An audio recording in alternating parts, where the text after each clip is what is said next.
Noosfera, el podcast de Ciencia de la Razón.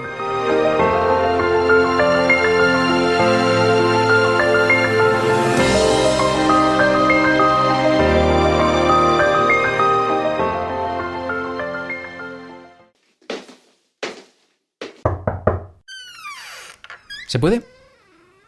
Ah, fantástico. Pues antes que nada, buenos días, doctor. Verá, quería hablarle de un problema que tengo desde hace tiempo. Bueno, más que un problema, es una obsesión. No consigo expulsarlo de mi cabeza. Cosa que veo, cosa que tengo que medir. Sin ir más lejos, perdone que le esté midiendo ahora mismo el grosor de la pantorrilla, pero es que es superior a mí. Me despierto por las mañanas y lo primero que hago es pesarme.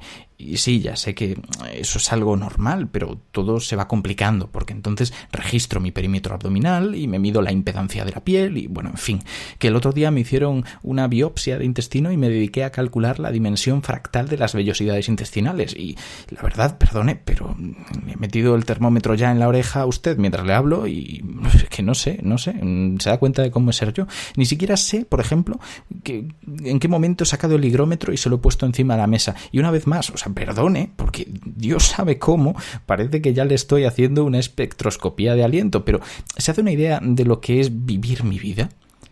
Podría reconstruir el mundo entero con números y medidas. Tengo tantos datos que no faltaría detalle, al menos ninguno que sea crucial. ¿Qué puedo hacer? ¿Cómo? ¿Modelos matemáticos de sistemas biológicos? Bueno, no suena muy asequible, pero si dice que puede ayudarme con lo mío, me quedaré a escuchar el podcast ese que dice usted.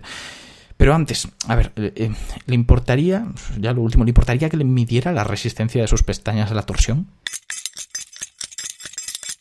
Soy Ignacio Crespo, médico y divulgador, y esto es Noosfera, el podcast de Ciencia de la Razón.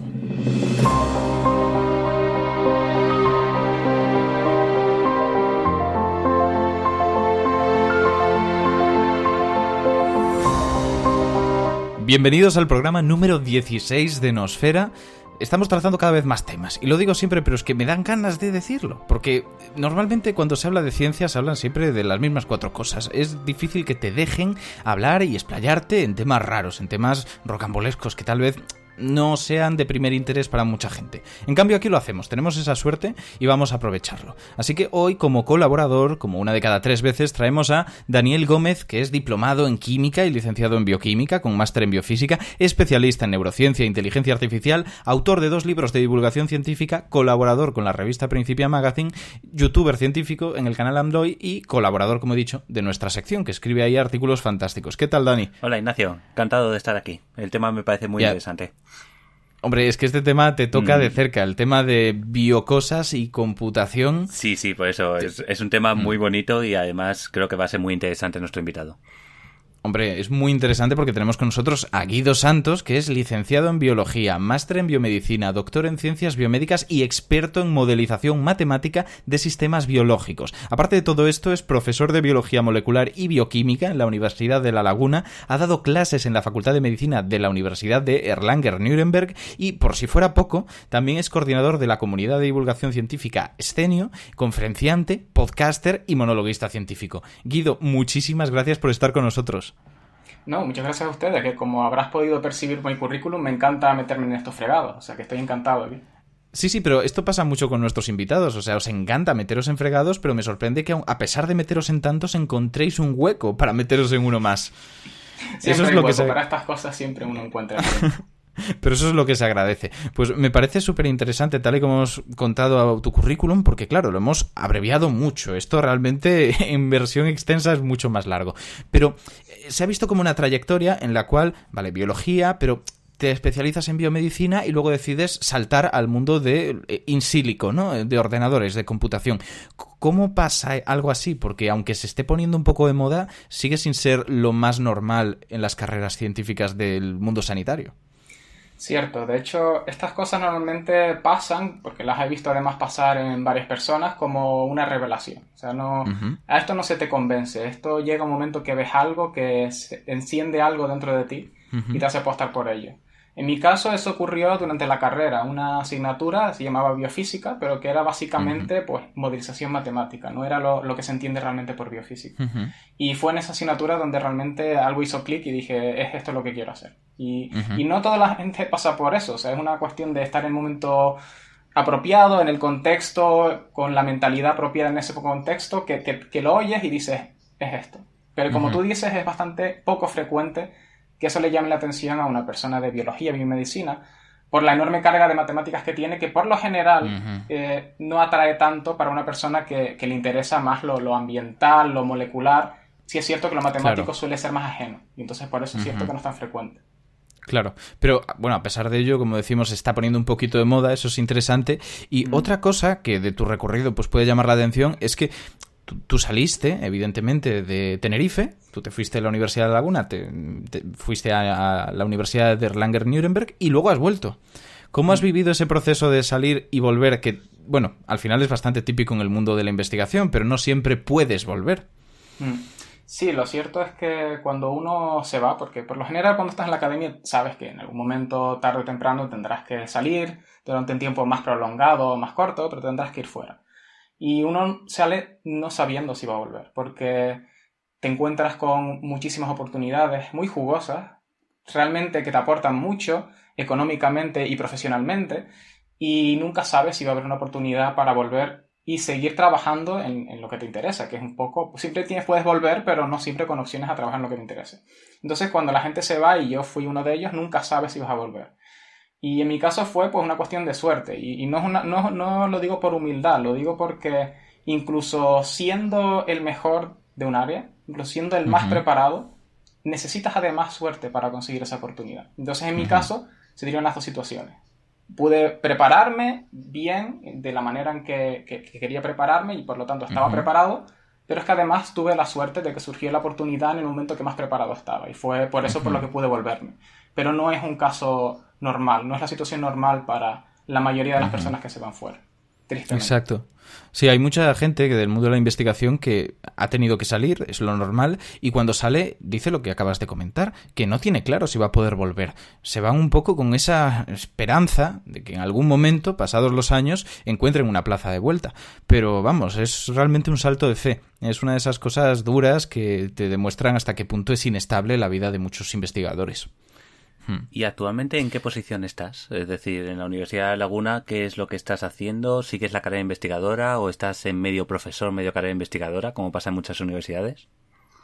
Ahora mismo estoy en lo que sería como algo así la tenure track, que se denomina en otros países, que tiene nombre en España, es profesor ayudante o doctor. Es una plaza de profesor, con todas las de la ley, con la única diferencia de que es un contrato extensible por un número de años limitado.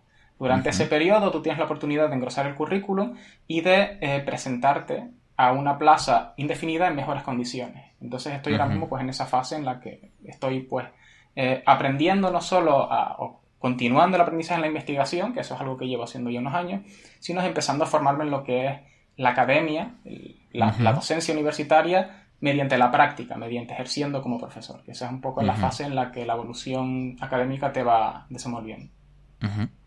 ¿Y cuánto tiempo te queda de este periodo, si te puedo preguntar?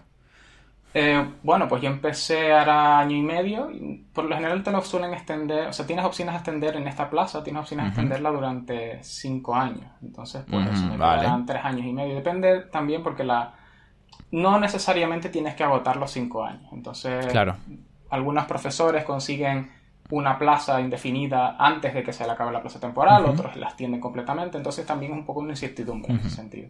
Sí, pero hay que reconocer que 5 años y medio, incluso aunque pueda parecer corto e inestable, para la carrera investigadora no está mal. Eso sí.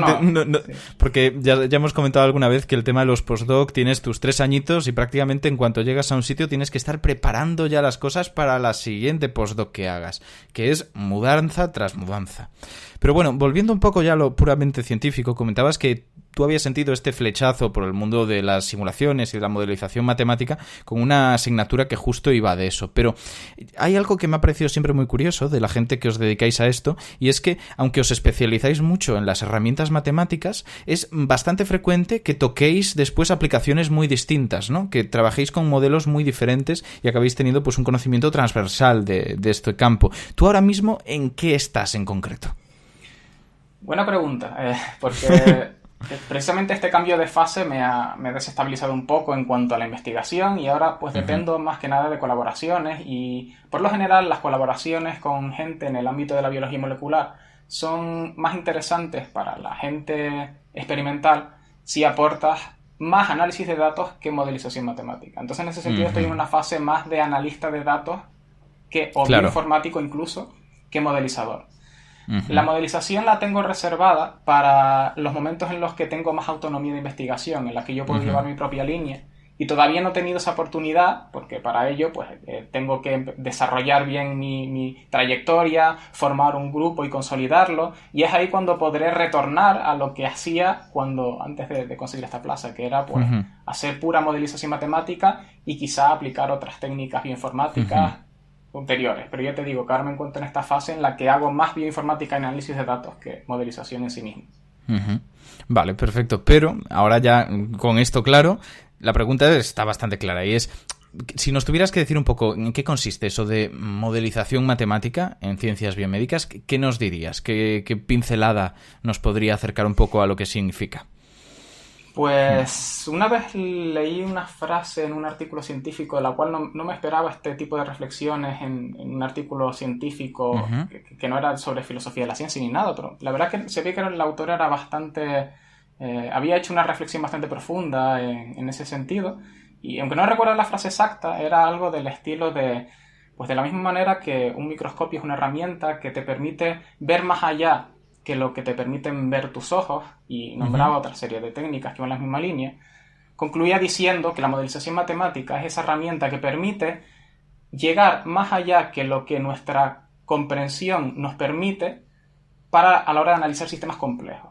Hay sistemas muy complejos que nosotros no podemos entender y seguir su lógica secuencial, causa-efecto, porque son muchos elementos, están con interacciones muy complejas y no se puede predecir con la lógica y el raciocinio humano. La modelización matemática es la herramienta que te permite extender ese raciocinio haciendo uso de técnicas y de herramientas que, de la misma manera que el microscopio te ayuda para ver, pues en este caso la modelización te permite razonar y deducir cosas cuando son muy complejas. Entonces yo creo que es un buen resumen. Claro, pues sí, porque tal vez para que la gente se haga una idea podríamos imaginar una mesa de billar muy grande con muchas más pelotas de las que suele haber, muchas más bolas, y claro, si fueran 2 o 3 podemos representar en nuestra cabeza con relativa facilidad cómo se comportarán los choques si las golpeamos todas juntas, pero cuando ese número ya supera las 20 o las 100 es mucho más difícil, y claro, esto se lleva al extremo cuando hablamos de plegamiento de proteínas, por ejemplo, y de otra serie de sistemas biológicos que son muy complejos.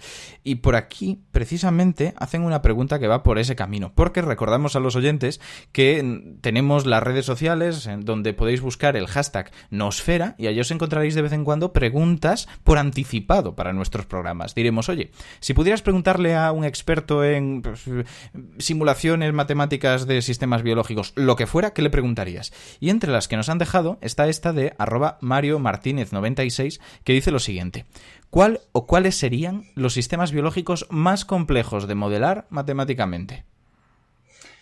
Vale, directamente al ajo, ¿no? A encontrar los puntos débiles. Es que así vale para poner ejemplos y limitaciones, que eso siempre ayuda.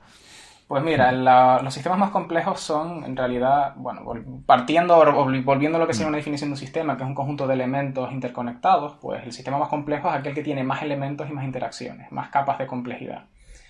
Pues sería un sistema que incorpore mayor número de elementos, y esto se consigue pues simulando muchas más cosas del sistema que quieres simular. Por lo general, cuando quieres simular un sistema matemático, tú no incorporas todos los elementos, es imposible, es inviable. Entonces lo que haces es simplificarlo, quedarte con una parte y quedarte como con una representación de lo que sería el sistema.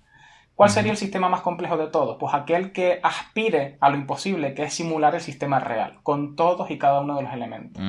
Eso a día de hoy no es posible. Los modelos más ambiciosos que tenemos se dicen ser capaces de simular una célula completa, cuando lo que hacen es, en todo caso, simular una de las capas de complejidad de la célula de una manera muy sencilla, pero incorporando la mayor parte de los elementos en esa capa. Eso es a lo más que podemos aspirar. Y está muy lejos de simularlo con un sistema real. Entonces yo creo que la respuesta sería esa. Sería, en un futuro muy lejano, ser capaz de simular un sistema completo biológico. Creo que en este punto conviene hablar sobre lo que es un sistema biológico, porque estamos hablando sobre los diferentes componentes y las interacciones que tienen entre ellos, pero hay muchos sistemas biológicos diferentes que tienen modelización, tú lo sabes, Guido. Es decir, el cerebro se puede considerar como un sistema biológico en el cual las neuronas y cómo interaccionan entre ellas y otros componentes del sistema nervioso son los que hacen esa interacción entre ellas y es lo que se intenta simular, y hay proyectos dedicados a estas simulaciones. También también se considera sistema biológico a las poblaciones de diferentes animales y cómo interaccionan entre ellas a nivel de depredador y presa. Y te puedes ir a nivel microscópico y, como bien dices, los componentes celulares o ver cómo se pliega una proteína. Estás viendo componentes individuales y ver cómo interaccionan entre ellos a través de las propiedades físicas. Puedes subir y bajar en muchos niveles del sistema biológico, pero como tú dices, lo más complejo aquí es si tienes que explicar todo absolutamente o puedes simplificar y quedarte con algo que siga funcionando parecido al modelo real. Exacto. Sí, y hay una cosa que has dicho, Guido, y es que a veces hay que prescindir de algunas cosas, porque no podemos aspirar a tener un modelo que sea maravillosamente perfecto, con todos los detalles del mundo, al menos por ahora. Y en esa línea va la pregunta que nos deja por aquí Gustavo García Abad Arroyo, que nos ha preguntado ya más veces otras cosas, y la verdad es que es uno de esos oyentes fieles, y nos dice en esta ocasión: supongamos una vaca esférica. Que quien sepa de lo que va este asunto ya se hace una idea. La vaca esférica es una broma típica entre físicos por la cual ellos, que también hacen modelos, tienden a veces a hacer generalizaciones muy burdas de la realidad, eliminando esos detalles para poder trabajar bien. Por ejemplo, que las vacas, en vez de tener todas sus salidas y entradas, pues son esféricas perfectas. Es una broma sin más, pero tira por ahí. Y añade: ¿hasta qué punto se acercan las simulaciones a la realidad, en este caso, en estos sistemas biológicos? ¿Cuánto dirías tú que se llegan a aproximar? Voy a recurrir a otra cita, que me van a perdonar que no recuerdo los autores, porque la verdad que soy un desastre para esas cosas, pero es una cita bastante conocida y seguro que la puede encontrar fácilmente si la pones, que es que todos los modelos están equivocados, todos los modelos son erróneos, solamente que algunos son útiles. Entonces, claro, cuando dices ¿qué modelo es el que se parece más a un sistema real? Pues esa pregunta, al menos para un modelizador, no tiene mucho sentido. O sea, nosotros no aspiramos a construir un modelo que sea real, que sea fiel. Nosotros, fiel en el sentido de que reproduzca todos los aspectos del sistema real. Nosotros aspiramos a construir un modelo que sea útil, que nos sirva para algo concreto. Incluso si no refleja un aspecto muy importante del sistema, si aún así es útil para la respuesta que queremos resolver, para nosotros es más que suficiente. Y por eso te digo que esa pregunta, aunque es interesante plantearla desde otro aspecto, desde el punto de vista de la modelización, lo que nos interesa, somos más ingenieros que científicos en ese sentido, nos interesa responder preguntas y que el modelo sea útil. Obviamente, el modelo será más útil cuanto más fiel sea. Exacto. Pero ese es el objetivo. El objetivo es que sea útil, no que sea fiel. Claro, pero el ser útil es verdad... Es verdad que al ser útil, pues en cierto modo ya estás como validando y asumes que de ahí puedes extraer tal vez nuevo conocimiento. Y dices, si me ha valido para predecir esto, que sí que conozco, y me está haciendo estas predicciones de cosas que tal vez todavía no he medido, pues igual me está dando pistas de algo que ocurre. Mientras lo comentabas, de hecho, he buscado la frase porque no la conocía y apunto para los oyentes que se trata de una frase de George Edward Feldman Box. Es la primera vez que lo verbalizo en voz alta, así que me sorprende no haberme trabado con su nombre. Y si lo buscáis, es un hombre con una cara realmente entrañable. Me dan ganas de abrazarle. De verdad, es que es un viejito adorable. O sea, buscadlo, por favor. Y bueno, estadístico importante, británico y una leyenda de la inferencia bayesiana, que por cierto, pronto tendréis por aquí un programa sobre estadística bayesiana. No digo mucho más. Pero... Hombre, es que me ha venido perfecto. A veces es que me lo da hecho el mundo. Estas cosas se hacen así de fácil. De todos modos, estamos diciendo... Más que nada porque sí que hemos puesto ejemplos de sistemas que se pueden estudiar, pero aquí hay una pregunta que se puede entender por otro lado. Y es de @isa_loz y pregunta: ¿para qué se pueden utilizar los modelos matemáticos? Asumiendo que ya hemos dado ejemplos de sistemas, la pregunta es, aparte de para responder a alguna pregunta concreta, ¿pueden ser predictivos? ¿Cuál es exactamente su función en ese aspecto? Sí, de hecho, ahí ha dado en el clavo. Nosotros cuando hacemos un modelo lo que queremos al final es predecir. Nosotros no queremos simular por simular, pero mira, ver qué buenos somos simulando, mira qué bien me he quedado. No, al final el objetivo es predecir algo que solamente te va a dar el modelo, al que menos el modelo te va a dar de una manera más sencilla. ¿Con qué objetivo? Pues, por lo general, siempre un modelo, las predicciones que te van a dar no van a ser 100% fiables en el sentido de que no deja de ser un modelo, no deja de ser una aproximación. Ujú. Pero Claro. el objetivo de esas predicciones es, por ejemplo, acelerar la búsqueda de alguna respuesta de interés biológico que, de ser llevado a cabo en un organismo vivo, llevaría mucho más tiempo, mucho más recursos y mucho más uso de animales de experimentación. Ujú. O, por ejemplo, plantear una pregunta que no puede ser planteada en los mismos términos en un modelo experimental, pero que sí puede ser posteriormente validada. Ujú. Entonces es, pues al final, una herramienta que te permite, sobre todo, valorar muchas opciones. Esa es la potencia que tiene un modelo. Tú puedes valorar muchísimas hipótesis, muchísimos planteamientos distintos en un modelo y descartar muchísimos. No puedes estar seguro de que la respuesta que te vaya a dar vaya a ser fiel, pero al menos sí que podrás descartar con mucha fiabilidad respuestas que no tienen sentido ni siquiera probar. Y en ese sentido Claro. te ahorras muchos recursos, mucho tiempo, y luego a la hora de diseñar el experimento que lo valide, el experimento pues húmedo que se suele decir, ahí sí que irías más dirigido y ya irías con propuestas mucho más formadas y más racionales.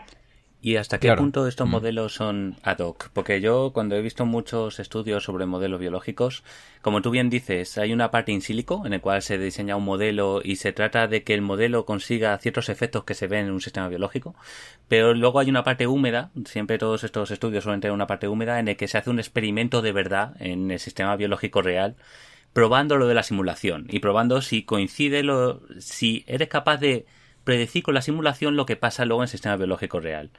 ¿Cuánta es la versatilidad de esto? Es decir, ¿realmente se ha podido llegar a conclusiones más allá de lo que se hace en el experimento húmedo?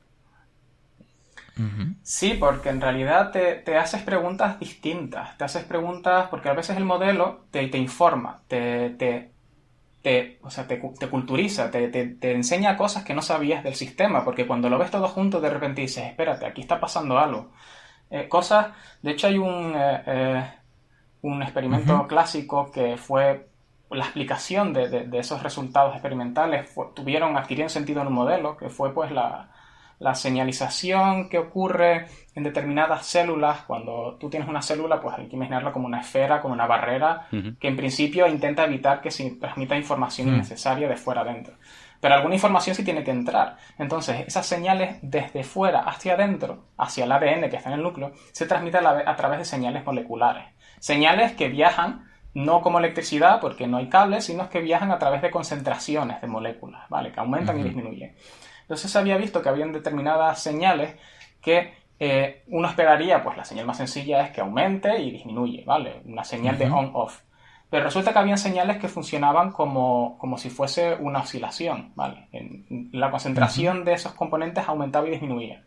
Y no se comprendía, no se entendía la utilidad, no se entendía cómo podía surgir esto. Y fue un modelo matemático el que dio explicación a cómo podía surgir esto, cuál es la utilidad que tenía, cómo podía la célula regular y codificar esa información y generarla a partir del sistema que está formado. Esto es por si quieren buscarlo, es el sistema de regulación NF-kappa-beta, es uno de estos modelos clásicos que abrieron pues unos campos de la señalización molecular. Y fue el modelo planteado el que permitió entender qué es lo que estaba ocurriendo, porque si tú te limitas a observar y a medir cosas, eso no te va a dar la explicación de cómo ocurre en muchos casos. Y entonces sí que es cierto que el modelo te puede ayudar a plantearte preguntas distintas y a entender el sistema de forma distinta, de una manera más dinámica, de una manera más íntegra, que si simplemente mides cosas aisladas. De hecho, esto es un poco lo que nos preguntaba otro oyente, porque es que esto nos está pasando mucho últimamente y es un gusto. Se adelantan sus preguntas incluso a lo que estamos comentando. Y sale orgánicamente la respuesta antes de formularla. Pero solo para puntualizar un poquillo más, quería decir que @luminavisu nos pregunta que modelar un sistema biológico nos permite obtener información conceptual, pero a medida que los modelos se hacen más complejos, ¿hasta qué punto realmente se puede interpretar los resultados? Y va un poco por este camino, en cuanto a que tú tienes tus resultados, tu modelo te da unos datos, pero tú luego tienes que interpretarlos, ¿no? Que sacar tus conclusiones e intentar entender por qué ocurre eso. Cuando es un modelo sencillo, entiendo que es más fácil sacar esas conclusiones, interpretar esos datos, que cuando es complejo. ¿Cómo has vivido tú esto? O sea, ¿crees realmente que hay una limitación importante? Lo cierto es que, aunque los sistemas biológicos son complejos, son muy complejos, si uno quisiese tratar de entenderlo en su conjunto sería casi imposible, Sí es cierto que existen una serie de cosas, una serie de fenómenos, una serie de propiedades de quizás de los sistemas biológicos y probablemente de cualquier sistema, que es que existen una serie de patrones que existen a muchos niveles. Y esos patrones es lo que aspiramos a encontrar. Esa serie de conexiones entre elementos muy distanciados que te explican un fenómeno, o esa serie de como firmas que te deja las moléculas y que cuando las identificas esa firma ya te explica o te predice un comportamiento complejo. Pues esas oscilaciones que veíamos antes, pues se ha visto que para producirse esas oscilaciones tienen que darse determinadas relaciones entre determinadas moléculas. Retroalimentaciones positivas y negativas. Y siempre que encuentras estas relaciones concretas, vas a esperar oscilaciones. Entonces, lo que hemos observado a lo largo del tiempo es que, a pesar de que el sistema es muy complejo, siempre puedes identificar pequeñas partes del sistema que te permiten predecir cosas. Vale, qué bueno. Esos patrones un poco detrás de lo que estamos buscando. Una especie de divide y vencerás, entonces. Sí. Que de hecho es una aproximación muy ingenieril, como estabais diciendo, ¿no? Tengo un problema muy complejo, lo divido en pequeñas partes y lo intento resolver por aquí. Totalmente. Nos hacen aquí una pregunta que yo creo que estaría bien intentar meterse en ella, aunque no es lo más sencillo del mundo porque ya se mete con cosas matemáticas, y es la siguiente. Dice, ¿hasta qué punto la máquina... Bueno, nos lo pregunta la misma persona, de hecho, @luminavisu, y dice, ¿hasta qué punto la maquinaria matemática de las redes, entiendo que dice redes neuronales, está a la par que los modelos basados en ecuaciones diferenciales, que ahora comentaremos qué son para no dejar a los oyentes fríos, si no es posible que los modelos de redes estén siendo una moda? Básicamente te dice, hay opción de abordar esto con redes neuronales, opción de abordarlo con ecuaciones diferenciales. ¿Hay modas por ahí? ¿Qué opinas? ¿Qué ventajas tienen? Fíjate, yo más que diferenciar entre modelos de redes neuronales y modelos de ecuaciones diferenciales, yo creo que quizá me estoy aventurando mucho, la diferencia en la que está aludiendo es si existe un modelo conceptual, que ahora diré un poco lo que es, o si no lo existe. Las redes neuronales funcionan, como muchos otros tipos de herramientas, ignorando los mecanismos moleculares que existen, o de cualquier tipo que existe en medio. Son como una caja negra, esa es la palabra que suele usarse, el concepto. O sea, tú le das una serie de entradas y él te va a dar una salida. Y no requiere que tú le des la información de cómo se conectan los elementos en el modelo, porque esas conexiones no importan para el modelo. Claro. Eso sería un tipo de modelo, un modelo fenomenológico que se llama. Pero luego estarían los modelos más conceptuales, que son en los que tú sí que al modelo le dices, no, es que yo he visto que esta molécula actúa con esta, ténmelo en cuenta. Y tú le estás aportando información al modelo, le estás diciendo cosas que tú sabes para que actúe en consecuencia. Vale. Entonces estarían estas dos vertientes. ¿Qué pasa? Que cada vertiente tiene un objetivo al final distinto, se usa para cosas distintas, son complementarios. Unos son más basados exclusivamente en predecir, son modelos predictivos. Tú quieres predecir qué es lo que va a ocurrir si yo te doy estas medidas. Pues para eso no te hace falta estarte volviendo loco con cuál es la explicación molecular, porque si tu objetivo es predecir, pues ya ahí lo tienes. Ahora, si tu objetivo es conocer el por qué, cuál es el mecanismo molecular, si tú quieres, por ejemplo, identificar una molécula en el mecanismo que quieres inactivar, para eso sí que tienes que incorporar esa información al modelo. Tienes que hacer un modelo más conceptual. Entonces, al final, más que una cuestión de modas o si hay una metodología más que la otra, lo que tienes que tener claro es si la metodología que estás usando es la apropiada para el tipo de objetivo que te planteas. Y en este caso, no hay ninguno mejor que otro, y probablemente la moda de las redes neuronales es porque ahora mismo la potencia computacional y metodológica lo está permitiendo, pero al final llegará a estabilizarse y estará a la altura de cualquier otra metodología. Claro, a fin de cuentas estas cosas pasan con casi cualquier herramienta que surge, ¿no? Surge, de repente hay un boom porque hay gente investigándolo, se intenta mejorar la tecnología enfocado a mejorar las posibilidades de esa herramienta y acabas petándolo con ellas. También es importante Dani, saber ¿vas a decir un poco algo, ¿no? las limitaciones de cada tipo, como tú bien dices, las limitaciones que tienen. Es decir, las redes neuronales hoy en día funcionan, ya se conocían desde hace tiempo, y una red neuronal es un tipo de modelo, por decirlo así, que, como bien dices, aprende según ciertas normativas que le enseñes, pero al final lo que acaba generando es una caja negra que hoy en día se está investigando lo que sucede dentro porque no se está del todo claro. Y que hay disciplinas que precisamente se enfocan justo a entender qué está pasando ahí dentro, por eso, a desvelarlo. Porque al final se sabe un poco de arquitectura, se sabe un poco qué funciona mejor o peor, pero al final se ha vuelto un... Yo hago ese tipo de simulaciones y es muy empírico, es decir, es en modo de pruebas y luego pruebas a cambiar un poco los parámetros con lo que crees que puede funcionar y es tantear, pero al final tu resultado final es una caja negra que es capaz de predecir algo, pero como bien dices, si lo que te interesa la predicción viene muy bien, pero no entiendes lo de dentro. Es decir, existe un tipo de modelización que es lo de bottom top, que es en modo ir con las piezas pequeñas poco a poco e ir haciéndolo crecer. Si yo entiendo cómo funciona una neurona y la simulo, puedo tratar de ver qué pasa si conecto varias neuronas y voy creciendo poco a poco hasta generar una estructura neuronal. Entonces, en ese sentido, las redes neuronales, irónicamente, no son muy útiles para este tipo de cosas, y las ecuaciones diferenciales, que normalmente suele ser la simulación interna, la parte individual, suele dar más juego para los sistemas biológicos que hay actualmente, aunque es verdad que está de moda y bastante está funcionando. Antes de pasar a lo siguiente, que ya digo que le va a gustar mucho a nuestros oyentes que les vaya el tema informático, quería puntualizar una cosa. Dani, ¿podrías decirnos, para que los oyentes lo tengan claro, qué es esto de ecuaciones diferenciales? Porque lo hemos repetido mucho y no igual hay gente que dice, madre mía, otra vez el instituto.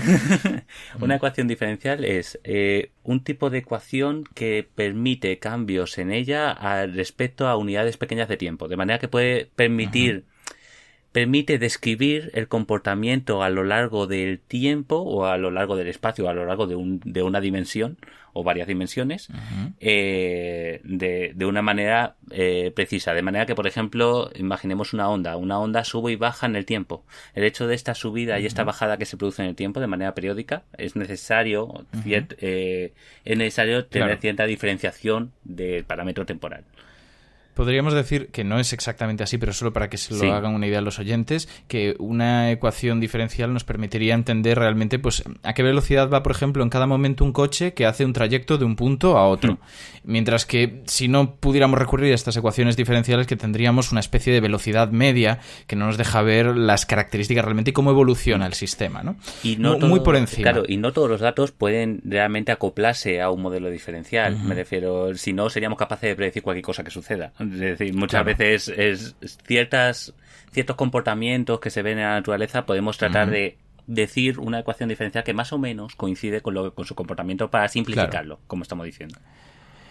Y os he dicho, ya os lo he medio avanzado, que ahora nos íbamos a meter en cosillas que le gustará a la gente que le vaya a la informática, porque ya hemos tenido algún comentario en redes diciendo, vamos a ver, habéis llevado a gente del mundillo y no le habéis preguntado por lo que a nosotros nos interesa. Hay como dos vertientes de divulgación muy claras, la de ciencias en general y la de informática, que es más tecnológica, aunque sea ciencias de computación. Y ahí la gente lo que quiere es saber qué paquetes utilizas, qué sistema operativo utilizas, cosas que suenan un poco extrañas, pero que creo que convendría intentar acercar los dos mundos. Así que Guido nos pregunta aquí, @abaduna, que qué librería de Python usas. Ya asume que utilizas Python.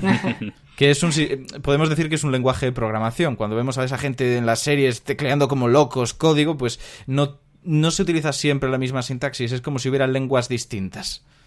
Y Python es una. Sí, a ver, bueno, recibo esta pregunta con alegría, porque al final yo creo que llegue este conocimiento de las herramientas a los que no somos informáticos es importante, porque un informático es un especialista en crear una serie de herramientas, pero al final esas herramientas tiene que usarlas alguien, porque si no, pierde el sentido. Entonces, ya te digo, recibo bien la pregunta. Sin embargo, me entristece el hecho de que no uso Python todavía. Estoy todavía aprendiendo a usar Python porque soy tristemente todavía dependiente de software que no es libre, concretamente de MATLAB. Estoy intentando librarme de eso porque cada vez soy más convencido del software libre y eso implica pues ir dejando atrás una serie de fases, como la fase en la que aprendí MATLAB y fue además el lenguaje que me permitió aprender a programar, con lo cual, bueno, tampoco puedo echarle todas las culpas ahora, porque MATLAB me ha aportado mucho. Pero sí, no puedes relegar, pero Una cosilla solo para que la gente lo tenga claro. Has comentado software libre. Cuando nos referimos a esto es porque MATLAB es de pago y ahí poco puedes hacer, pero Python tienes la suerte de que no solamente es una herramienta gratuita, sino que los propios usuarios pueden ir creando muchísimo contenido para ella, ¿no? ¿Es algo así? Claro, cuando decimos libre también nos referimos a que es abierta, o que el código es abierto, a que si yo quiero, por ejemplo, descargarme un paquete concreto y mejorarlo y compartirlo, puedo hacerlo. El software libre te lo va a dejar. Un software de pago tiene pues esta famosa C de copyright que te lo impide, que aunque tú tengas la habilidad técnica para hacerlo, no tienes el permiso para hacerlo. Y entonces te da muchas limitaciones, sobre todo para la ciencia, que somos muy abiertos a mejorar cosas y a compartirlas, pues eso limita un poco la tarea. Claro. Has dicho que tal vez te apetece modificar un paquete y lo modificas, pero ¿a qué te refieres con paquete? Para que lo tenga claro el oyente. Porque no estamos hablando de una mensajería ni nada parecido. El paquete, a ver, yo también hablo desde... yo todo esto lo he aprendido a posteriori y muy malamente. Entonces tampoco voy a ser yo aquí el mesías del lenguaje del software, pero por paquete normalmente se entiende pues una serie de herramientas software que tú usas para unas tareas concretas. Un paquete se llama así porque incluye muchas cosas. No es como un simple algoritmo que te permite resolver una cosa, sino que podría ser como un conjunto de algoritmos muy complejo, muy grande, que se usa para este tipo de cosas y por eso se le dice paquete. Y dentro de ese paquete pues hay muchas software, muchas herramientas que tú, pues si es abierto, tienes la opción de mejorarlas, hacer paquetes nuevos o hacer un paquete mejorado y compartirlo con el resto de la comunidad. Esa es un poco la idea. Para completar un poco en esa dirección, los paquetes o librerías, según el lenguaje de programación que hablemos, realmente es eso, son grupos de funciones que también puedes generar tú, me refiero, tú también puedes generar diferentes funciones propias ad hoc para tu proyecto y agruparlas en un paquete. Entonces, la idea de esto es que tú generas herramientas, no es tanto generar el proceso entero, no sería generar el libro entero, sino generar papel y boli. Lo que serían las piezas fundamentales que luego vas a ir combinando para generar luego tu programa. Entonces, MATLAB tiene la gracia y la desgracia, que es tanto un lenguaje de programación como un interpretador. Hace falta que tengas el interpretador para poder leer ese tipo de código que generas. Y eso es de pago. Entonces, por mucho que sepas escribir en MATLAB, no vas a poder leerlo y formar un programa. Y los paquetes que tiene dentro son privados, de manera que tampoco puedes mejorarlos. Si quisieras generar paquetes nuevos, tienes que generarlos tú a mano desde cero. Y es bastante complicado hacer desde MATLAB en comparación a otros lenguajes. Python es público, entonces en ese sentido tanto el interpretador es libre como los paquetes que puedes encontrar que ha diseñado la gente o los tuyos los puedes subir de manera libre a que otra persona lo pueda coger. Vale, pues por esta misma línea pregunta @cabeso ¿qué opinas de R? Preguntaba realmente por R y MATLAB, pero MATLAB ya has dicho que aunque quieres renegar de él, tienes ciertos reparos. En R, ¿qué nos podrías decir? R es otro de estos lenguajes archiconocidos y súper típicos de las ciencias biológicas. Sí, de hecho también es un lenguaje abierto y tiene la enorme potencia de que es un lenguaje que está pensado para un conjunto de tareas muy concretas, que es el análisis de datos y la bioinformática. Entonces, pues, a diferencia del Python, que el Python es como ahora mismo es el software al que puedes siempre recurrir para cualquier cosa. Cualquier persona, en cualquier momento, si tienes un problema, puedes recurrir a él y algo te va a proporcionar. Entonces es como un Esperanto que ha funcionado. Sí, exacto. Algo así. El Esperanto bien. Y bueno, el R, por el contrario, sería un paquete que ha sido especializado y generado específicamente para una serie de tareas relativamente concretas, que son estas. Entonces es el mejor para eso. Python puede hacerte esas mismas tareas, pero si tú quieres simplemente ser un bioinformático, analista de datos, usa R porque no vas a necesitar nada más y va a ser el mejor que lo haga. Entonces por eso tampoco es que que sea justo compararlo, porque al final depende. Si tú prefieres, no quieres dedicar el tiempo a aprender muchos lenguajes y quieres poder hacer casi cualquier cosa, vete por Python. En cambio, si tú simplemente quieres convertirte en un buen bioinformático, pues vete por R. No te vale la pena estar aprendiendo muchas más cosas si ya puedes aprender un lenguaje que que es mejor para eso, al final. Exacto, sí, totalmente. De hecho, la gente que hace bioestadística hace siempre con R. O sea, es como una cosa que va de la mano. Yo no he visto nunca a alguien de bioestadística utilizando otra cosa y que le vaya bien. que eso tiene tela. También R tiene una gran ventaja para la gente que lo ha usado, que es que está muy bien documentado. Es decir, es un lenguaje mucho más sencillo de utilizar porque puedes encontrar documentación muy fácil de qué hace cada función, de cada librería, de cada paquete. Sí. Y en cambio Python es un poco más locura en ese sentido y un poco más caótico, pero a cambio de más facilidades. De hecho, en R tú, en el propio programa, le pides ayuda, le pones lo que quieres que te cuente y te abre pues prácticamente una entrada de la enciclopedia para contártelo. Es una maravilla en eso. También es verdad que R y Python tienen la suerte de tener una cantidad de foros enorme, loquísima, de internet, porque claro, nos imaginamos a ese programador muchas veces como lo que decía antes, alguien que está delante del ordenador, que se sabe todo de memoria y que teclea como un loco sin parar, ¿no? La realidad suele ser alguien que sabe lo que quiere hacer, tiene alguna idea y se dedica a buscar en foros gente que ya ha programado estas cosas, copia, pega código, lo empalma, lo adapta, pero hay mucho copia y pega y mucho ensayo y error. Sí, es que al final, es que aunque tú tengas la habilidad y el conocimiento para hacerlo, es que hoy en día te vale menos esfuerzo y menos tiempo buscándolo y pegándolo que tratando de recordar e ingeniar algo que ya está ahí. Al final no vale la pena tener que reinventar la rueda 10 veces. Por supuesto. Stack Overflow y todos calmaos. Sí, sí. Y nos hacen más preguntas de todo esto, ya tal vez más de hardware que del software. Nos pregunta, de nuevo, @abaduna, que ¿qué requisitos tiene la computadora que utilizas normalmente para esto? ¿Utilizas la tuya o es una especializada? Pues yo, por lo general, no he necesitado demasiado poder de computación porque soy más de la filosofía de simplificar el modelo. Soy más de la filosofía de intentar encontrar lo que se llama el minimal model, la esencia de qué es lo que estoy simulando. Tú eres de vacas esféricas. Sí, soy muy de vacas esféricas y eso, intento siempre compensarlo con muchos datos que lo validen. Después está la otra escuela, que es un poco la que mencionamos antes de bottom-up, que lo que trata es de simular, dejarlo todo bien hilado desde abajo, ir construyendo hacia arriba, te queda una burrada de modelo, pero no necesitas tantos datos para validarlo porque ya lo ha validado esa construcción. Yo soy más de la otra filosofía, de la filosofía de modelo sencillito. Y eso me ha llevado a que un ordenador portátil normalito, i5, incluso he trabajado con menos, me vale para mis simulaciones. Pero, por ejemplo, ahora sí que me estoy embarcando en proyectos un poco más ambiciosos de intentar integrar o reproducir el metabolismo, muchas más variables, ¿vale? Un sistema mucho más complejo. El metabolismo, como muchos saben, es muy complejo. Cientos de miles de reacciones coordinadas. Para eso sí estoy intentando utilizar lo que es un clúster de supercomputación. O sea, básicamente son muchos ordenadores chiquititos puestos en paralelo y tú lo que haces es dividir tus tareas en trocitos y que cada una de esas tareas sean llevadas a cabo en paralelo por muchos ordenadores. Hacemos computación en paralelo. Y ahí me estoy capturando ahora. Claro, incluso hay grandes ordenadores que puedes alquilar, ¿no?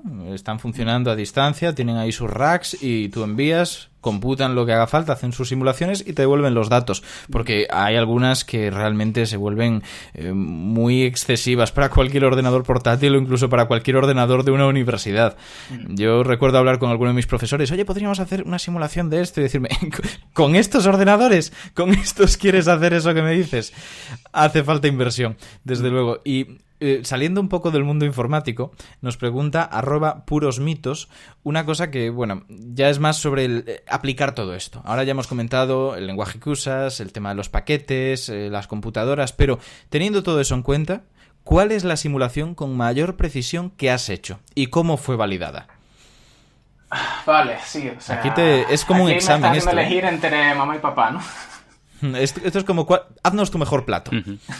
Bueno, a ver, pues yo voy a elegir uno, pero quizá sea más por la carga emotiva que por otras cosas. Es uno de estos primeros modelos que hice, que obviamente si lo hiciese hoy no tendría nada que ver, lo haría de otra manera, me quedaría mucho mejor, pero bueno, pasó la fase de revisión, está publicado, accesible, cualquiera lo puede leer y no he hecho, o sea, no se me caen los anillos. Estoy orgulloso de él y por eso lo elijo. Fue un modelo de estos que mencionó antes, de los sencillos, pocas variables, tratando de encontrar la esencia de algo, para el caso de la malaria, la infección de la malaria, que como muchos saben es un parásito que es eucariota, es una burrada, es una célula de las mismas que las nuestras, que nos invade, entra dentro de nuestras células. Eso es una locura eso, ¿vale? Es como una matrioshka, una muñeca rusa.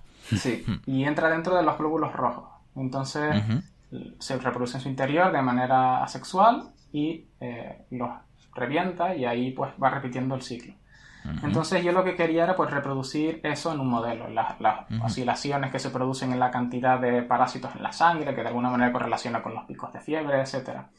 Y el objetivo de este modelo era intentar encontrar lo que se llaman dianas moleculares, o sea, puntos moleculares sobre los que centrar la búsqueda de fármacos. Es decir, mira, olvídate de esto y de esto. Si quieres hacer un screening de fármacos, o sea, si quieres ponerte a probar fármacos a lo loco, ponte a probarlos con la intención de encontrar en esta dirección, pues en inhibir esta molécula, en aumentar esta, etc. Eso son lo que son las dianas.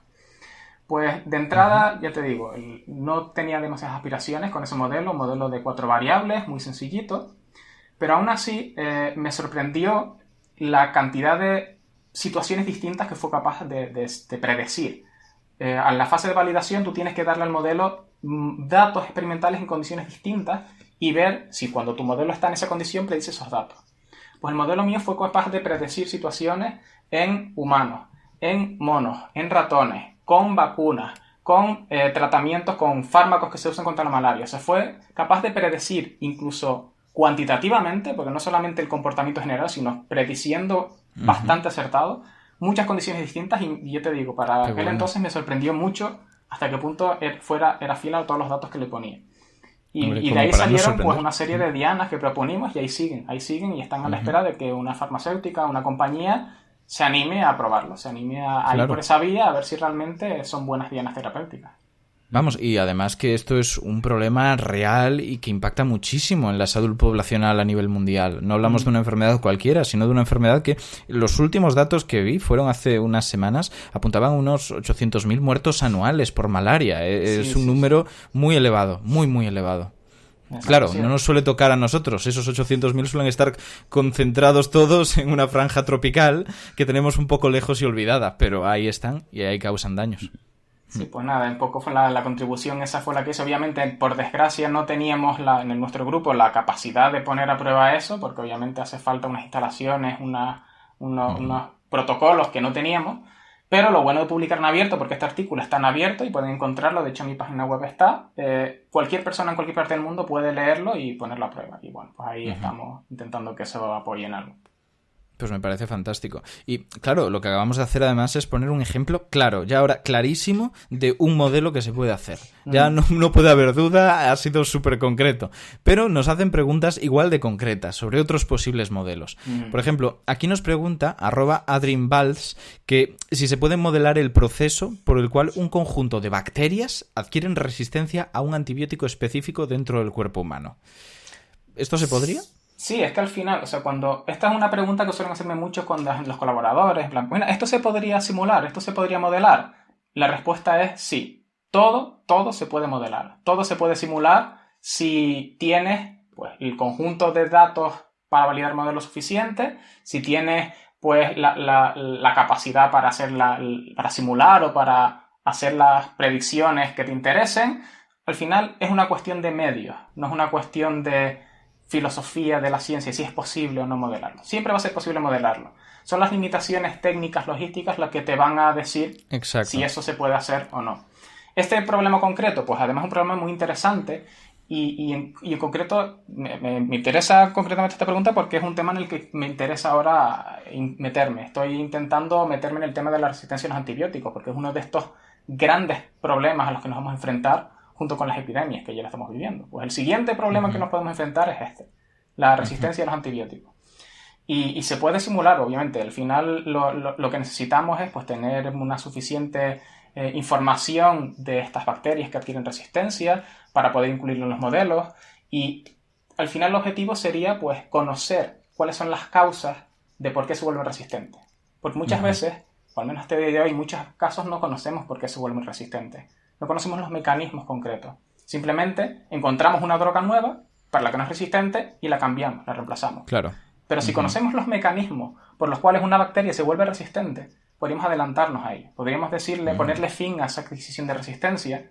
Y eso es alguna pregunta que se podría plantear en términos de un modelo matemático. Y ya te digo, por eso me parece muy interesante esta pregunta. Sí, sí, y tanto, porque realmente con otras aproximaciones más convencionales es absurdo planteárselo. Es muy difícil decir, mira, pues voy a ver si encuentro esto, casi por tanteo, ensayo, error, en un experimento húmedo, sin una aproximación que permita introducir las matemáticas así. Y antes de darle paso a Dani, que tiene la mano levantada, quería decir que toda la razón, estoy totalmente de acuerdo con lo que has comentado, de que no es un problema filosófico. Tenemos que asumir realmente que es un universo material en el que estamos, una filosofía materialista en la cual algo va a ser medible o observable de forma cuantificable y objetiva, y por lo tanto vas a poder transformar eso de alguna manera en unos números que por lo tanto podrás operar, correlacionar, encontrar asociaciones, y ahí ya entran las matemáticas. El modelo está servido. Puede ser más o menos difícil, pero es una limitación nuestra, como decías. Totalmente de acuerdo. No, y es también un comentario adicional que me parece muy bonito en lo que estás comentando de los modelos matemáticos, como toda la información de la ciencia básica que se empieza a unir. Es decir, todo el hecho de cómo es el comportamiento de las bacterias, la proliferación de las bacterias, lo poco que sabemos de la existencia, todo se puede unir en un modelo matemático que realmente aúne ese conocimiento y genere un sentido adicional que no somos capaces de ver con tanto paper diferente.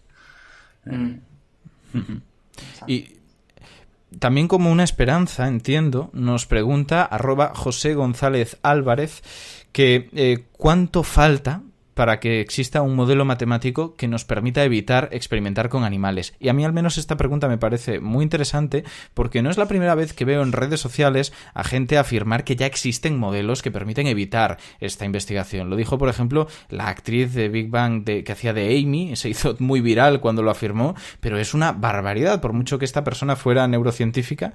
A día de hoy, existir no existe, nada que lo evite. Pero la pregunta que hace José Álvarez me parece muy relevante, que es, de cara al futuro, ¿cómo lo ves, Guido? ¿Esto se está trabajando en ello?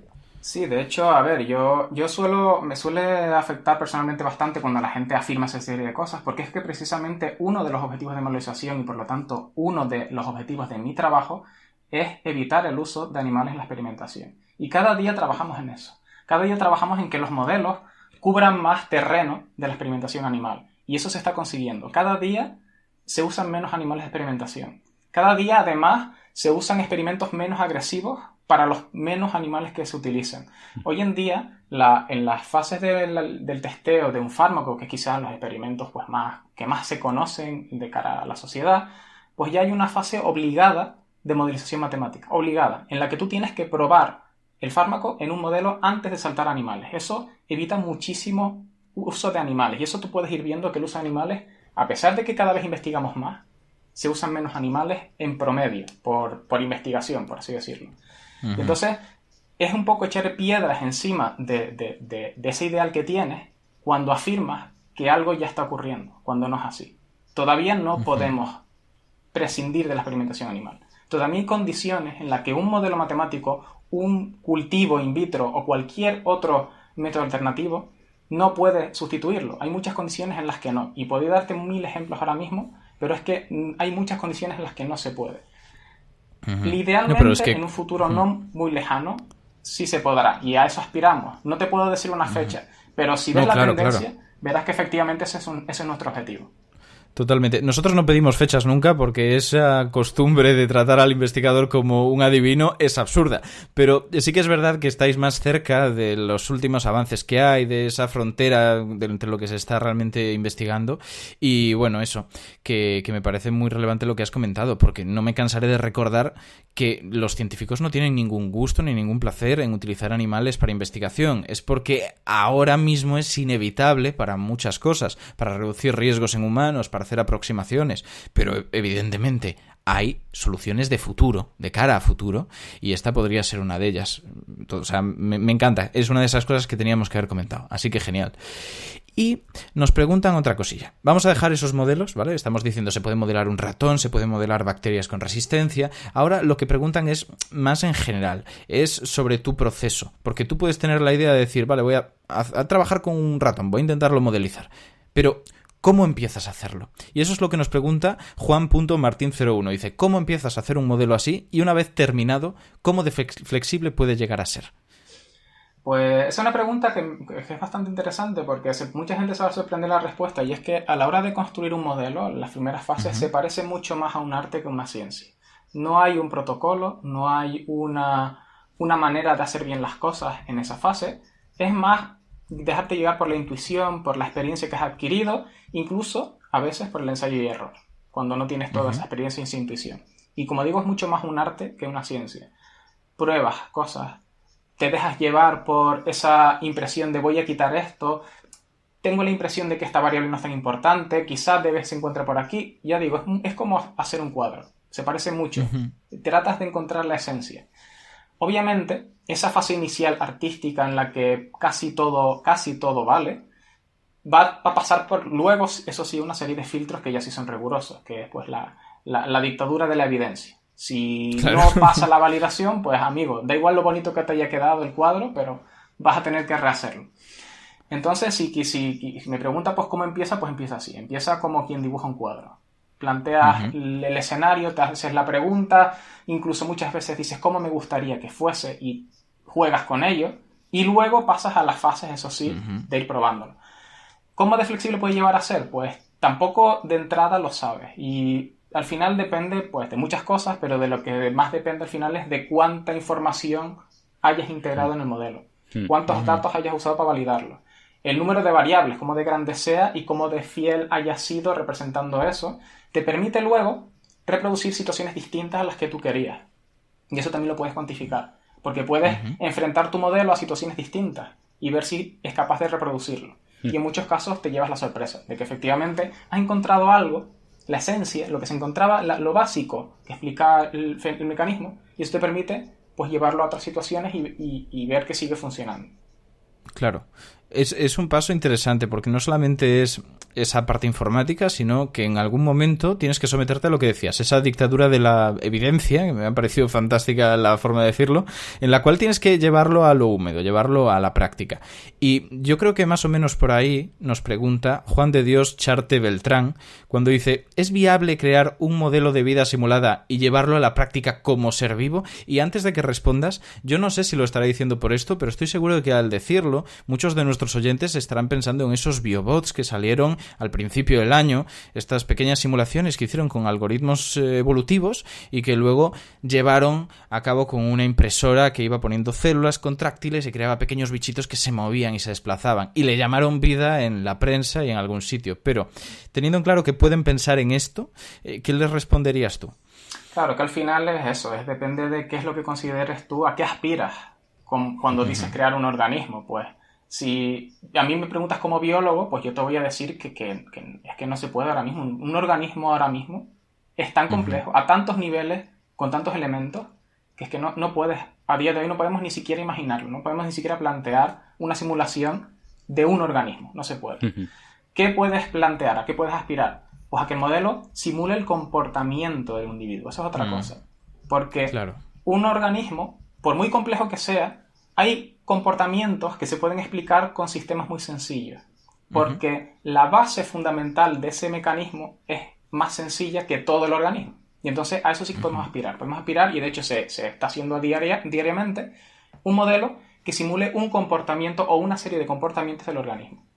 Pero simular un organismo al completo hoy en día es inviable y no me imagino un escenario a corto plazo que permita simular todas las escalas de complejidad del organismo más sencillo que conozcamos. No es posible hoy en día. Las pocas cosas que se han hecho son con partes de ese organismo o, como decías tú antes, con vacas esféricas, haciendo organismos muy generales. Dice, voy a simular un cuerpo humano entero. Dice, ¿seguro que lo estás haciendo? Dice, bueno, ¿cómo funciona el corazón y cómo se va distribuyendo la sangre? Dice, oye, y no está nada mal. Pero de ahí entero igual no está. Y eso es una cosa que ya doy por respondida, pero nos preguntaba, por ejemplo, Eduardoc 1642, que decía si existe algún modelo que complete el funcionamiento total del cuerpo humano. No, y ya lo has contestado. O sea, ahí ya no vamos ni a entrar, pero es interesante plantearlo por todas las implicaciones que estamos diciendo. Creo que Dani quería decir algo sobre esto, que lo he visto. En ese sentido, creo, Guido, puedes confirmar.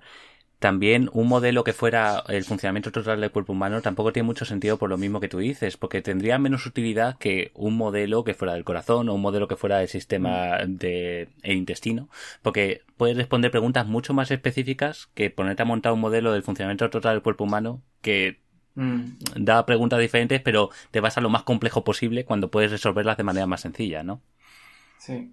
No, de hecho, la única utilidad que tendría eso, y de hecho han habido aproximaciones relativamente parciales, aunque muy ambiciosas, del tipo de simular el hígado al completo, simular el cerebro, cosas así, que ya te digo, como tú dices, este modelo no tiene sentido de utilidad, no va a ser más útil que el conjunto de modelos que se hayan hecho del hígado.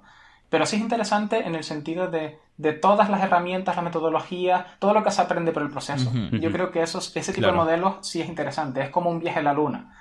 ¿Qué obtuvimos del viaje a la luna? Pues 4 o 5 rocas, poco más. Lo que realmente nos contribuyó es toda esa metodología que tuvo que ser desarrollada para llegar a la luna, eso es lo que nos contribuyó. Y desde ese punto de vista, estos grandes modelos con grandes ambiciones, lo que desde mi punto de vista aportan a la ciencia es eso, es ese camino para llegar hasta entonces, es lo que nos aporta. La transferencia tecnológica y todo esto de los viajes espaciales, totalmente. Y yo creo que ya tenemos que ir acabando porque nos vamos quedando sin tiempo, aunque ha ido esto muy ligerito, hemos cubierto una gran parte de las preguntas. Y he dejado como última una que la verdad es que es un poco extraña. Es más, ya lo he dicho en algún apartado, en algún programa, dejo para el final un apartado que es preguntas peculiares. Y el invitado lo sabe y están ahí agrupadas las más rarillas. Pero esta... Yo filtro muchas de las que nos llegan por redes, porque no todas tienen mucho sentido para preguntar ahora al invitado, tal vez no son de su campo. Esta no es de su campo necesariamente, esta es casi de sociología. Pero, como nombra Isaac Asimov, yo no me he podido resistir. Y digo, tenemos que hablar de ello. Pregunta @pollo_hombre, que ya es una forma fantástica empezar una pregunta.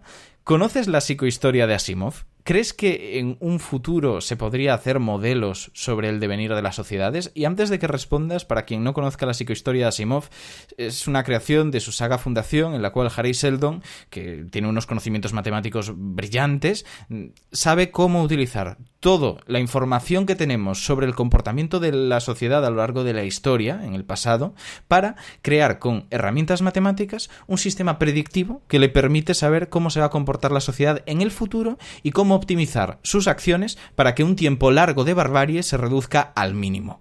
Entonces, sabiendo un poco que va de esto, ¿tú cómo lo ves? ¿Esto lo ves muy ciencia ficción a largo plazo? Ya esto es como Guido, no como el Dr. Sands.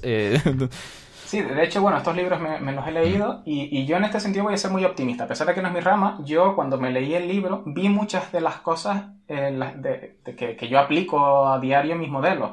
Y de hecho, para mí, la manera en la que este hombre hizo los modelos se parece mucho en la que yo lo hacía. Él, y esto es como yo lo vi, no creo que el modelo que él haya propuesto para predecir la sociedad en un futuro consistiera en introducir en el modelo todos y cada una de las interacciones que ocurren en una sociedad. Yo creo que su filosofía fue más del tipo de voy a ver si encuentro ese patrón que ocurre en todas las sociedades, voy a simplificarlo, meterlo en un modelo, a ver si es capaz de predecirme los comportamientos de la sociedad. O sea, él realmente no hizo un modelo de sociedad, él hizo un modelo de comportamientos de la sociedad y de hecho en el libro aparecen incluso probabilidades, habla de probabilidades, no habla de certezas. Entonces yo creo que el modelo que construyó es más de ese tipo. Y ese tipo de modelos yo sí los veo viables a corto plazo en sociología, en historia, y de hecho ya hay ramas de la sociología que usan esta aproximación para hacer predicciones en sociología, incluso en ecología, que al final son también sistemas complejos en el sentido de muchos organismos con intereses propios, pero que desde un punto de vista global, o la economía, puedes hacer predicciones de comportamientos globales. Caídas en la economía, crecimiento exponencial de población, ese tipo de cosas sí que podemos aspirar hoy en día e incluso bastante mejor a muy corto plazo. Sí, soy muy optimista en ese sentido. Y de hecho, si alguien tiene interés, yo voy a recomendar las charlas y escritos que tiene, por ejemplo, la que para mí es una de las mejores divulgadoras científicas del mundo y es Hannah Fry, una matemática británica, que ha trabajado con alguna cosilla de estas y tiene una charla, si no me equivoco, es en concreto sobre predicción de crímenes en función de todo esto, para saber cómo distribuir los efectivos policiales ante posibles reyertas. Muy, muy interesante. Y otra cosilla es que toda la razón, estoy de acuerdo con lo que has dicho del análisis de cómo funciona la psicohistoria, porque Asimov hace mucho hincapié en que es imposible que la psicohistoria llegue a predecir lo que ocurre con un individuo concreto. Y es más, eso es clave para muchos giros de tuerca, muchos cambios de historia que se producen en toda la saga. Así que yo estoy bastante de acuerdo. Al final hablamos de una persona como Isaac Asimov que era un polímata, sabía de un montón de cosas y no me sorprende que tuviera conocimientos básicos sobre modelos matemáticos cuando estaba haciendo todo esto, modelos estadísticos además. Y yo creo que con eso a no ser que queráis añadir algo más, que por ejemplo de Asimov, Dani no ha dicho nada, pero yo no sé si igual es que yo me he no leído es muy Fundación, fan. yo me he leído Fundación y me encantó. Es decir, realmente me fascinó esa idea y lo mismo, el sistema de probabilidad, me lo leí muchísimo antes de saber de modelos matemáticos, pero esa idea de poder predecir el conjunto de una población antes que los seres individuales y que es en lo que se basa la historia, con ciertos giros de guión en libros posteriores que no estamos comentando. Hombre, claro. No, yo no he hecho spoiler, no he hecho spoiler. Por eso, en ese sentido me pareció un libro fascinante y me abrió mucho los ojos en esa dirección, de que se puede llegar a hacer un poco mirando el patrón de lo que ha pasado atrás, la guerra y la paz que ha habido en años anteriores y es capaz de poder predecir qué pasa posteriormente. Es decir, la pregunta me encantó y yo también estaba esperando hacerla, vamos. Hombre, es que había que dejarla para el final. Ya he dicho el final porque ahora dejamos esto un poco atrás y vamos a hacer esa último conjunto, ese último paquete de preguntas que va intentando normalizar la figura del científico, humanizarla un poquito, decir, a ver, que somos personas normales. Y en este caso, como siempre, vamos a empezar con la pregunta de Guido, si pudieras recomendar ahora una película a la gente que nos está escuchando, ¿qué película recomendarías? Pues fíjate, yo la verdad que soy una persona bastante comercial, o sea, no te voy a hacer ninguna recomendación aquí loquísima y caigo muy fácil en lo comercial. De hecho, la recomendación que voy a hacer es Interestelar, no porque la historia sea fascinante, porque la trama no, sino porque soy además una persona muy de mi campo, de lo mío, y cada vez que veo algo mío en cualquier lado lo disfruto. Y sí es cierto que como a mí me gusta, además me gusta mucho la física, intento pues estar un poco al día de lo básico, pude ver muchos de los conceptos básicos de física en esa película. Y son muy fieles. Y los supo recoger muy bien, muchos de ellos. Entonces, para todas aquellas personas con esas inquietudes como tengo yo por conceptos científicos de la física, esa peli está muy bien para empezar a identificar esos conceptos. Muy recomendable para el que no la haya visto. Y para que la haya visto sin esa nueva visión, le animo a que lo vea y que intente identificar pues esos conceptos básicos que realmente se recogen de manera muy fiel en la película. También esa película es la que tiene una representación de un agujero negro, ¿no? Que es bastante realista según Exacto, exacto, que es un modelo de Kip Thorne, precisamente ahí hablamos de modelo matemático de nuevo, y que, ojo, no vemos exactamente el modelo que él creó, pero él creó un modelo riguroso, maravilloso, que él quería hacer desde hace tiempo y luego se adaptó para el cine. Pero que realmente estamos viendo ciencia, estamos viendo un proceso científico real ahí, aunque oculto y maquillado, y eso es maravilloso. Eso me parece algo muy relevante a comentar. Pero dejando al lado ya las películas, si nos centramos en libro, que ya es un poco más difícil ser comercial en cuanto a los libros, vivimos en un momento en el que no está fácil serlo, ¿qué recomendarías? ¿Qué libros recomendarías a los oyentes?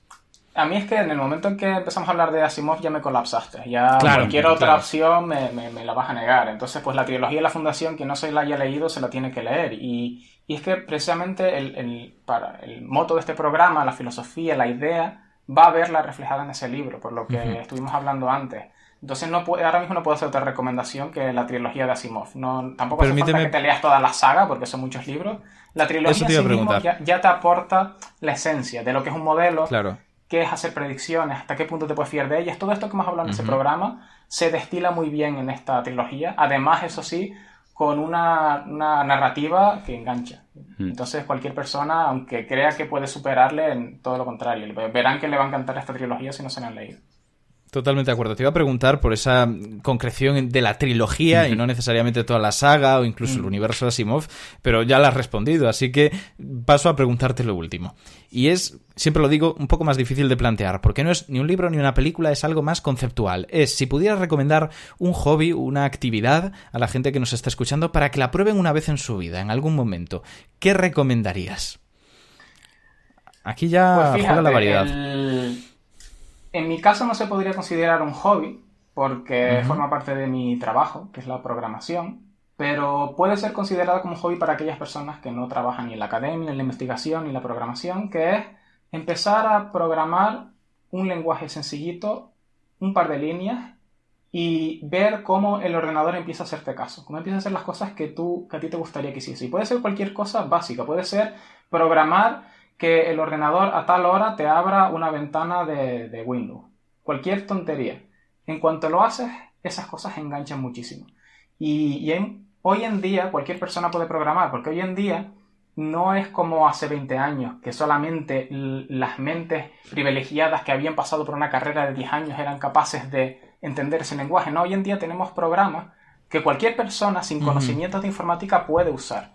Entonces yo animaría a la gente a que se animara, a que rompiese esa falsa creencia de que no son capaces y que buscasen un programa sencillito, programas en 4 líneas y que viesen el resultado. Les puedo garantizar que es de las cosas más reveladoras del mundo. De repente tienes un poder inmenso en tus manos, te sientes como el más poderoso del mundo porque al final tienes control sobre lo que estamos usando a diario, que es la informática, y es una experiencia que yo creo que todos deberíamos pasar. Pues estoy totalmente de acuerdo. ¿Y qué lenguaje de programación? Es decir, porque algún oyente pensará en modo de que está interesado, ¿cuál sería el lenguaje de programación para que empezaran o para que empezaran a buscar? Pues fíjate, voy a proponer uno que puede parecer muy, muy elemental, pero puedes hacer muchas cosas con él, y es el Scratch. El Scratch es más que un lenguaje de programación, es casi un juego que desarrollaron en el MIT, pensado para que los niños, fíjense, los niños de 8 o 10 años aprendiesen a programar. Ni siquiera está pensado para escribir código, sino son módulos, cajitas, puzzles, que tú vas poniendo unos encima de otros y al final se desarrolla visualmente, gráficamente, una actividad. Normalmente está pensado para diseñar juegos. Tú con eso lo que haces es un juego. Pues eso, aunque visualmente parezca muy infantil y muy pueril, puedes hacer muchas cosas interesantes con él. Y realmente la filosofía de lo que es programar, de ordenar las ideas, estructurarlas en una serie de algoritmos, está en el Scratch, lo vas a encontrar. Entonces yo diría que es un buen comienzo para el que nunca ha hecho nada. Perfecto. Pues me parece una forma muy chula de acabar, porque al final estamos acercando todo esto complejo que hemos dicho a una aproximación que puede incluso abordarla a los niños. Así que fantástico. Y ya me toca despedirme de vosotros. Así que muchísimas gracias, Dani, por haber venido. Ha sido un programa muy interesante, muy de los tuyos, ¿no? Un placer estar aquí. Este tipo de temas me encantan siempre. Pues nada, para estos te tendremos aquí siempre. Y muchísimas gracias, evidentemente, a Guido. Guido, que has estado aquí, nos has contado un montón de cosas súper clave y desde la experiencia. ¿Qué más se puede pedir? No, yo lo he pasado estupendo, así que gracias por invitarme, que pocas veces tengo yo ocasión de hablar tanto largo y tendido sobre mi tema, así que agradecido. Nosotros estamos muy contentos de que nos den 1 hora desde La Razón para que podamos hablar de ciencia, porque deja abordar temas que si no sería inviable. En 5 minutillos no se pueden tratar algunos de estos. Así que muchísimas gracias y ya después de despedirme de los 2 contertulios que hemos tenido hoy aquí, me toca despedirme de vosotros, de los oyentes y las oyentes que estáis al otro lado con lo de siempre. Una pequeña reflexión para no acabar en frío y en este caso yo creo que está bastante clara cuál es. Hemos hablado de programación, que puede parecer muy alejado de lo que es la biomedicina y la atención sanitaria, pero de repente han surgido conceptos como el tratamiento de la malaria, que arrasa cientos de millones de vidas al año. Estamos hablando de una cifra realmente devastadora. Y no solo eso, sino la posibilidad de reducir la investigación animal, algo que tanto nos duele a los que aprobamos la investigación y a los que la condenamos, a absolutamente todos los que tenemos un poco de empatía y sabemos que los animales de laboratorio muchas veces sufren. Queremos evitarlo. ¿Y quién iba a decir que la solución podía estar en código? En ceros, unos y un lenguaje que puede parecernos extraño, pero que, como decía Guido, engancha. Es extraño, ¿no? Al final, esa aproximación, algo tan humano, algo tan empático, va a venir de las máquinas y de nosotros, porque si no trabajamos juntos, no saldrá nada adelante. Y ya está. Con eso creo que podemos resumirlo, podemos deciros que muchas gracias por venir y que nos vemos en el próximo programa.